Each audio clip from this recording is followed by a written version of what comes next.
અને હમણાં લગ્નની સીઝન ગઈ તો હજારો લાખો કરોડો લોકોની દિલની વેદના લીખી છે કે જે કોઈને કહી ન શકતા હોય કે આજે મને એના લગ્નની કંકોત્રી દેવા આવી છે. આજે એ મને એના લગ્નની કંકોત્રી દેવા આવી છે. હવેથી આપણે મળવાના નથી એવું કહેવા આવી છે. અને પાછી શું કહે છે કિશનભાઈ કે લગ્નમાં તું આવજે એટલે તું મને છેલ્લી વાર જોઈ શકે. લગ્નમાં તું મને આવજે એટલે છેલ્લી વાર તું મને જોઈ શકે. હવે ખબર નથી પડતી કે આમંત્રણ દેવા આવી છે કે મારો જીવ લેવા આવી છે. અને આ બહુ લાંબુ છે, મજા જ આવશે કે એના લગ્નમાં હું જવાનો છું. એના લગ્નમાં હું જવાનો છું. એના લગ્નની ખુશીની મીઠાઈ હું પણ ખાવાનો છું. એની વિદાય વખતે દિલ ખોલીને રોવું છે મારે. એની વિદાય વખતે દિલ ખોલીને રોવું છે મારે. નસીબદાર માણસો કેવા હોય ને એ જોવું છે. પછી તો એના પપ્પાની ત્યાં જયારે આવશે ત્યારે હું એને દૂરથી જોઈ લઈ. પછી એના પપ્પાની ત્યાં આવશે ત્યારે હું એને દૂરથી જોઈ લઈ. મારી જૂની વાતોને યાદ કરી એકલો સંતાઈને રોઈ લઈ.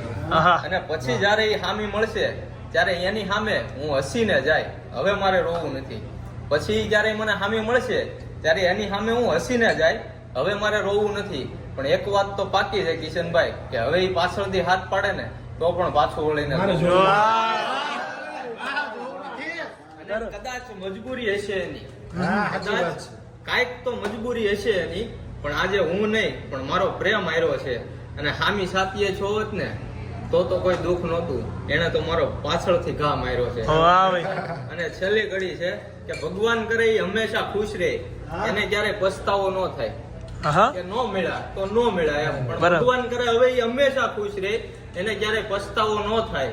પણ એક વાત તો એને હંમેશા યાદ રહેવાની કે પ્રેમ મારો ઘરવાળો કરે પણ આ ભૂરા જેવો પ્રેમ થોડો કોઈ.